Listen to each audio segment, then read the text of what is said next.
Moje življenje je tako zelo pestro.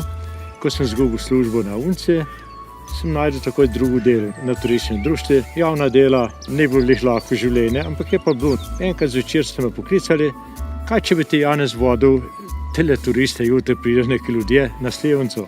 Jaz pa še nikoli nisem kaj takega počel. Ko sem pa zvečer knjige v Slivnici prebral, pa sem zjutraj jih pelil. Zelo zanimivo je bilo. Kar naenkrat sem začutil, da me poslušajo in to mi je odprlo novo smer v mojem življenju. Turistični vodnik preko Zavoda za zaposlovanje sem dobil prostor na tečaju za državnega vodnika. Zmeraj treba v vsaki situaciji najti pot naprej in učenje tu pomaga.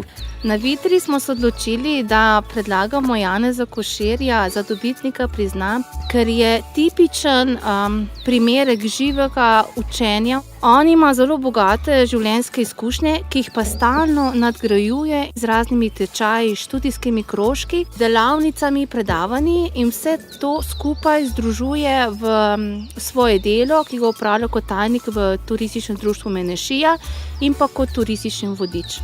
Z gospodom Koširjem sva se prvič spoznala 98. leta in je bil častni predstavnik moškega spola v mojem prvem študijskem krožku Tradicionalna kulinarika. Sodelujemo tudi v tednu vseživljenjskega učenja. Vedno pripravlja zanimive prireditve. Kot vodnik sem jaz potem v življenje dosegel tisto, kar prej nisem kot strojnik, ko sem bil v stari službi.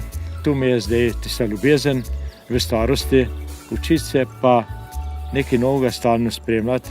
Naše življenje je eno samo raziskovanje. Zdaj v tem času imam kar več stvari v deli. Ena zanimivih stvari je tektonska prelomnica za Bezveljakom. Zelo mi je zanimiva železnica, ki teče skozi Rakek. Predvsem pa napajanje z vodo. Iz Cerkniščice je voda tekla prosto do Podskrajnika.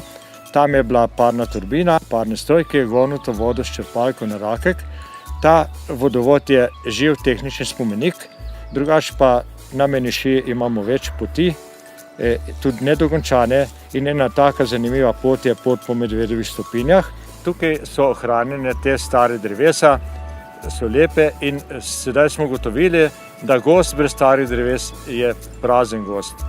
Je pa zmeraj nekaj novega v življenju. In nobena stvar ni dokončna. Tudi znanje ni nikoli dokončano, dokler smo živi, se učimo.